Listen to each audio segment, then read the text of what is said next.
Hi guys, it's almost 7. It's 29 minutes past 7, and you won't believe the crisis in this house.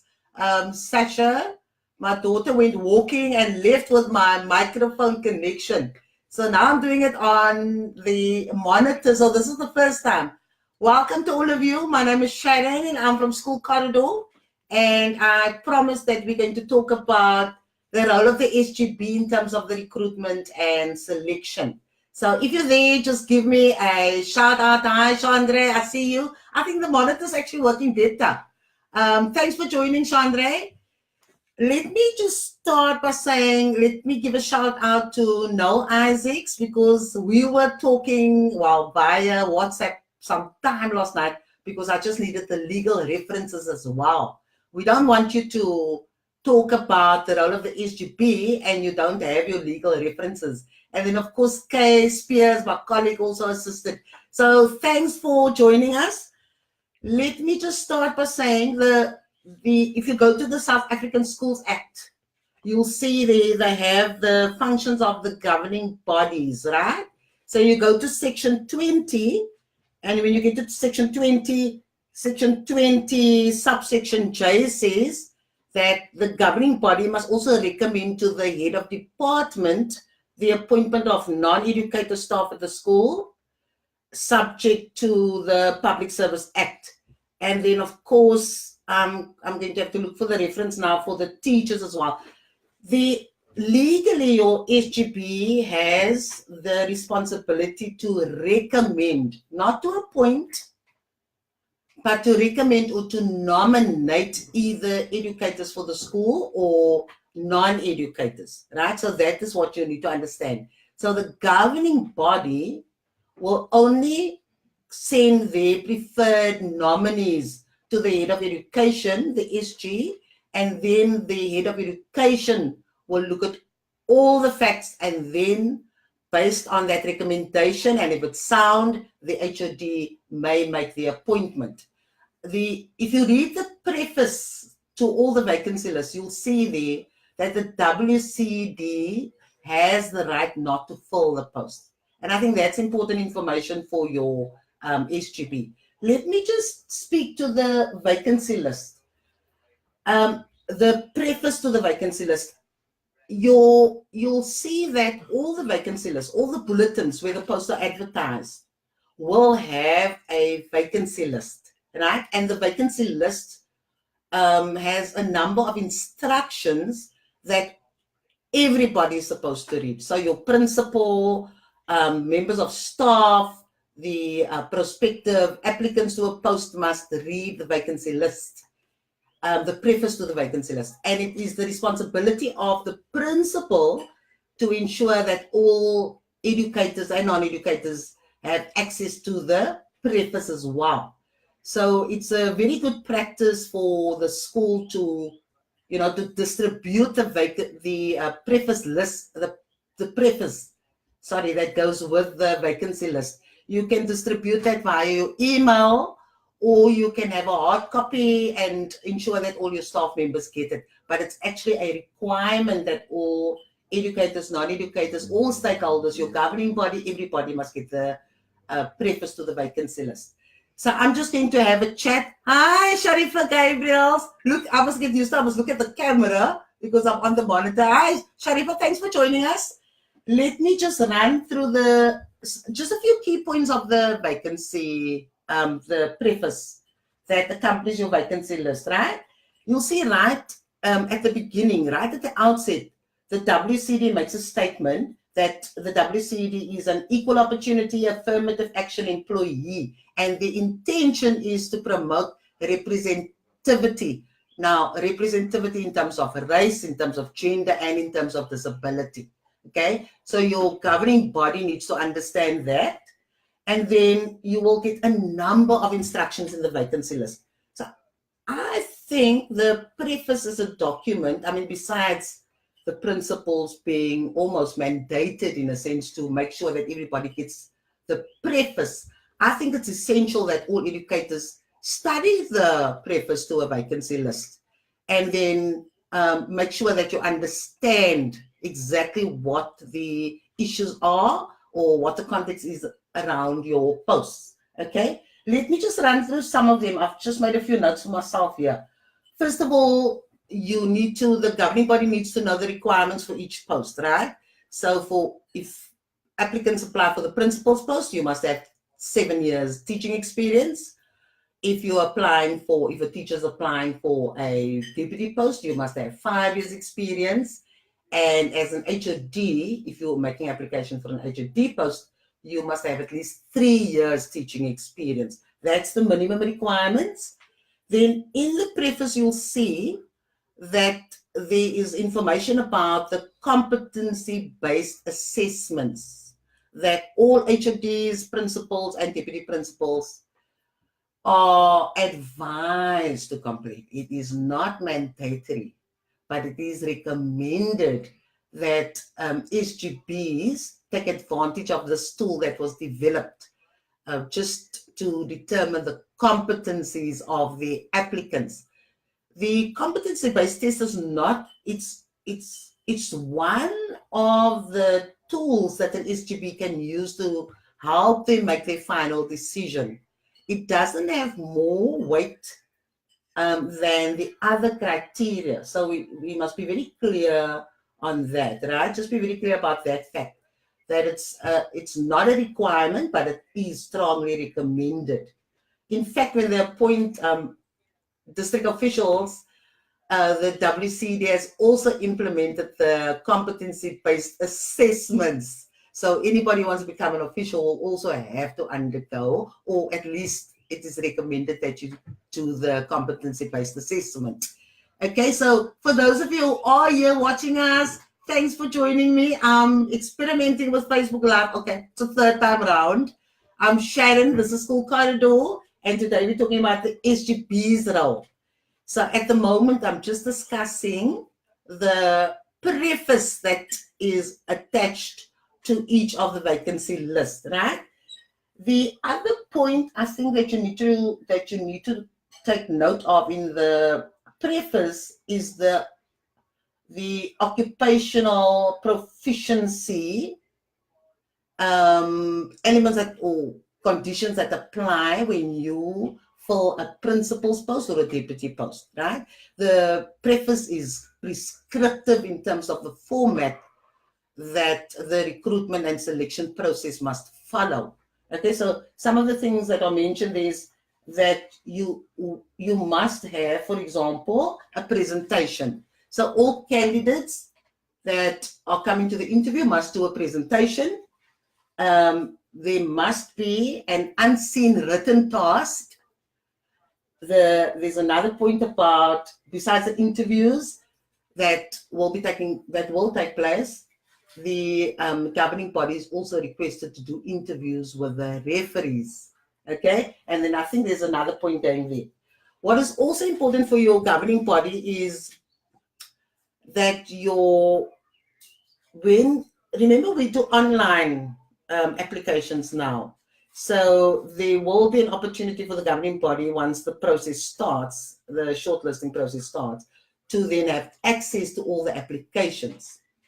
What the governing bodies need to understand is that the union representative must be present when the shortlisting process starts.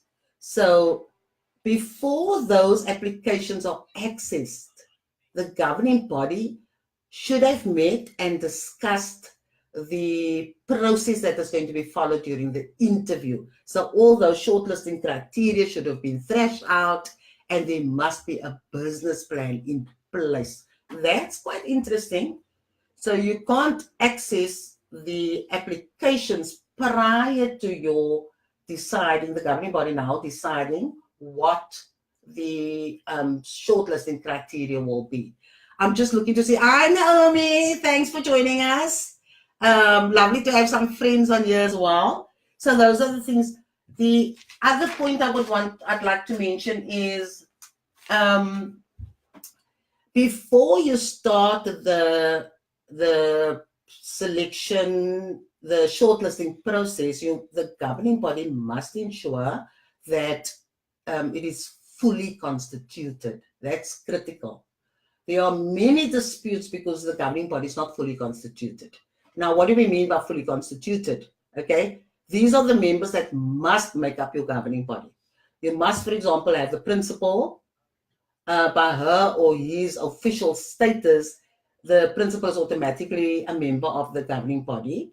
You should have 2 teachers on the governing body, 1 support staff member. If you are a high school, there must be 2 RCL members, elected members on the governing body. So if we total that, you get the principal, the 2 teachers, the support staff member, and the 2 RCL elected reps. That will give you 6, right? Now your parents must be in the majority. So your parents, you need to have 7 parents. So it will be 6 plus 1. That will give you 7 parents plus a 6. That will make it 13 SGB members that will constitute your governing body. Like at the primary school, you will have no RCL members. So your primary school SGB should have, that will be, let me just double check, you should have 9 SGB members. Okay, I'm speaking under correction. I'm hoping Noel and everybody else is listening. The other important thing is, I think with governing bodies, from my experience, is that your constitution should be accepted every single year. Now, I know the governing bodies are new now, but every year. Now, we started 2019. So there should have been a meeting where the governing body confirms or reaffirms that they still stand by their SGB constitution. And then that must be minuted and signed off. Those are all the legal requirements. You know, when people lodge a dispute, then all those issues come under scrutiny. So ensure that you do that at the beginning of the year. Even if you're just reaffirming, then you minute that. Secondly, ensure that you are fully constituted. Now, let's assume one of your elected members, parent members, drop out. Okay? They're no longer serving on the SGB, which means you are now short of a parent.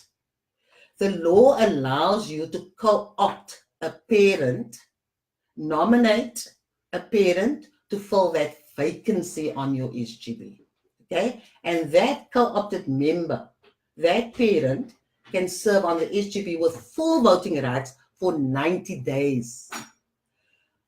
Before the 90 days have passed, you should have a by-election so that you can again elect a parent member. Okay?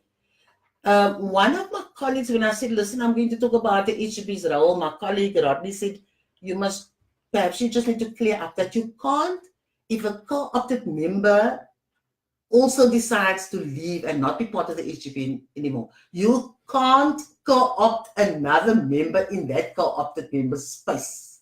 Okay, that's illegal. You have to do the by-election.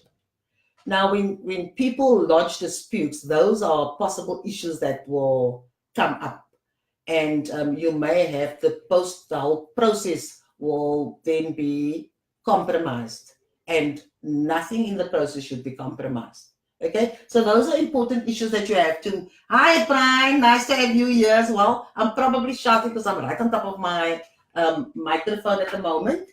The other important document that you must reference is the PAM document, right? The PAM document, and this thanks to Noel, is if you must go to Chapter B, and Chapter B deals with the appointment of educators. So you'll get all the information about who qualifies, how you qualify to be appointed. Okay, and I just want to pull this out quickly. Remember when you set up, the SGB is the mandatory body to see to the recruitment and selection. The SGB is responsible to shortlist candidates that they would like to put forward to the HOD as their recommendation on who should get the post. Now, the SGB can decide to form an interview committee. In fact, it's prescribed that the SGB must have an interview committee.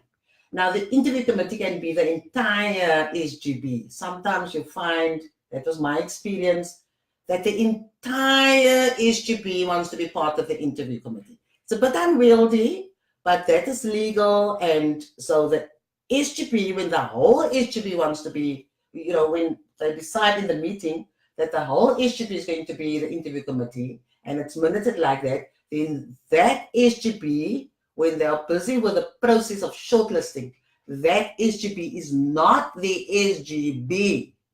The SGB is then the interview committee. So that interview committee, even though it looks like all the SGB members are there, that SGB, that interview committee will make the decisions according to the way the law prescribes the decisions must be made. And then when they have concluded their business around the selection and shortlisting, then the interview committee must then close their meetings, right? And then they must reconvene as an SGB. So the one can't just flow into the other one. What is common is that SGBs usually, when they discuss, they usually nominate a few eligible people from the SGB to be the interview committee. And then that interview committee will be given the powers to run the process on behalf of your SGB. And then once all the business has been concluded, the interview committee will have their recommendations. Then the interview committee will present that information at the meeting to the SGB, and then the SGB must accept that recommendation, or they must ratify that decision. If they agree with the interview committee, then your SGB will approve or ratify the decision, and then those names of the nominees will then be sent to the HOD. Okay, hi Keith, I like having you. My word, Juan Benjamin also joined. Now I've got all the experts here with me on the Facebook Live, so I would imagine that they're going to give us some advice as well. Okay, chat with me, guys. Let me see. Shami Mayak says it is compulsory for the HGB to interview your referees for P3 and P4 posts, as this is not always done. Yes, Shami, the way I understand the preface to the vacancy list, one of the requirements, I don't have the preface here now, otherwise I'm going to get off the screen here, but in the preface it says that the interview committee must be established. Okay, then you have the number of members that must be on the committee. Let me just see, where did I put that information? I had it somewhere, oh goodness, but shall we go to the preface? Then you'll see that there are about five criteria that the SGB must apply when it's a deputy principal's post or a principal's post. Like I said at the beginning, it's very prescriptive in terms of the principal and deputy principal's post. So I hope that answers your question. I just want to check if we see anything else here. No. So let me continue. I think we all know that the unions must be informed when you're going to start the process, the selection and shortlisting process. Your unions must be informed, and there must be the unions that form part of the provincial chamber must be informed, and you will find the addresses of the 3 unions on right there in your preface. Okay, so they must be informed. You must make sure that you have the email that you sent off or the fax that you sent off. There must be a record of that information, and that must be, yes, that must be available. Sometimes our union members don't come to these processes, but that doesn't mean you shouldn't follow the protocols. You must follow the procedure and make sure that your unions are invited and keep on record all correspondence that you have. Right. Let me see here. I think I've covered most of the things around the SGB's role. Disputes, and I'm imagining that Juan or somebody else or Noel, if you are there, Noel, please just say hi, you are there. Naomi, thank you. I like that. Very informative. Thanks very much for that. I'm very glad that you guys are here. You know, we often have disputes and it's around issues where the governing body is not fully constituted. Schools will just co-opt members. Now, let's say, for example, you want to co-opt somebody onto your interview committee because you need that person's expertise. The expertise can range from legal expertise or any other professional. What the SGB must remember is you can't just co-opt the person. Before you start the process, that person must first be approved by the SGB. So there must be a meeting of the SGB where the co-option will be discussed and accepted. Then only can you allow that co-opted member to be part of your interview committee. And remember, the role of that person is to bring in his or her expertise. I think that's especially important when we're dealing with our special schools. Okay? Thanks, Adrian. I see you here as well. Andre Lamprecht is in the house. Guys, I just love this. So those, I don't know. I think I've covered everything. I thought it's going to be longer than this. So, yeah. If I must just sum up the SGB, one is that the SGB must just ensure that they have accepted their own constitution in the beginning, signed off again. It's the same constitution to accept it.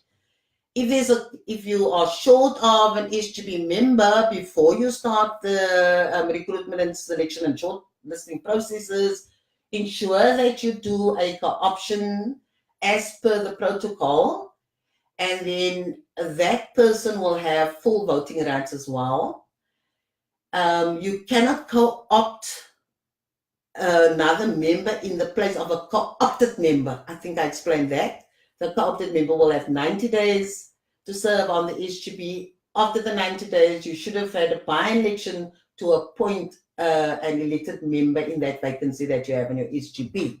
And then I think that sort of wraps everything up. Unless you're going to ask me questions. Yeah, Shami Mayat is asking, is there a time period following interviews by which candidates must receive some sort of feedback? Let me just see. And I scroll this. Some sort of feedback from the WCED. It seems indefinite. Hi, Lynn. I'll just speak to that quickly. Show me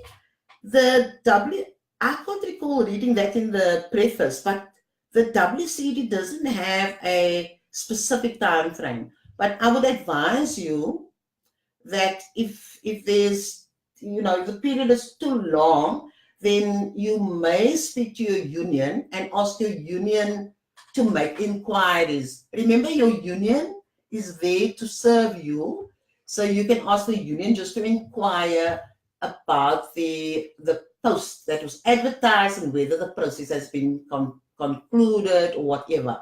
So that's the advice that I can give you there. Hi, Lynn. Thanks for joining, Lynn. Lynn was my first official school corridor supporter in terms of, joining the YouTube channel. And then hi, Karen. Lovely to have you here. And Elnora, thanks for being here as well. Okay. Did I cover all the points? Is there anything I should be mentioning here? Because if not, then we can skip off this part, because one of my colleagues, Annette Bouger, said, you're not going to leave out that dress code story, Sharon. It's very important.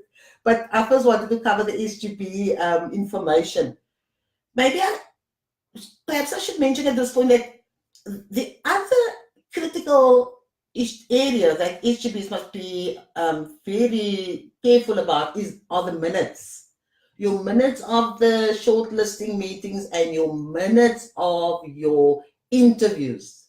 Just ensure that those minutes are clear. They're not ambiguous, that the minutes capture the decisions clearly, that you specify the criteria that you have used. For example, if you set a benchmarking percentage there, that must be very clear in the minutes as well. What else? The main point is just make sure that your minutes don't write stories, don't write dramas. You must be able to say who's in the room, what the process was, what the decisions were that were taken, what were the criteria that you used, and that should be captured in the minutes. Okay, so that if there is a dispute, the minutes must speak on behalf of the interview committee. You can't come in with other information and say we did this and that and the other. No, no, no. The minutes will speak to the process. So if your minute is going to be absent on how you conducted the process, then you're opening yourself up for disputes. Okay? Your criteria, your core criteria will usually be taken from the advert, but the SGB is permitted to add additional criteria for specific reasons, right? So whatever additional criteria you add, once you've accepted that, that must also be reflected in the minute. You can't just assume, and while you're discussing and finalizing and looking at your scores and so on, that you are now going to bring in other criteria. No, you must stick to your criteria that you have listed in that shortlisting meeting, that pre-shortlisting meeting that you had, where you explain exactly how you're going to do the shortlisting, and you're going to have it in your business plan as well. Okay? Karen, I did say hi to you, Alnora. Thanks, Alnora, for joining as well. I'm like a small child. I had a hectic day today, and I thought, oh no, Sharon, you keep on overextending. You know, supper's made, but everybody was sorting themselves out today. Okay, so is there anything else, or what? Is this where our conversation runs dry? Nothing else. Okay. If you have questions, then you can send that to me, via our School Corridor page. And then obviously I'll call on my my experts as well. I've got Noel Isaacs. He's adorable.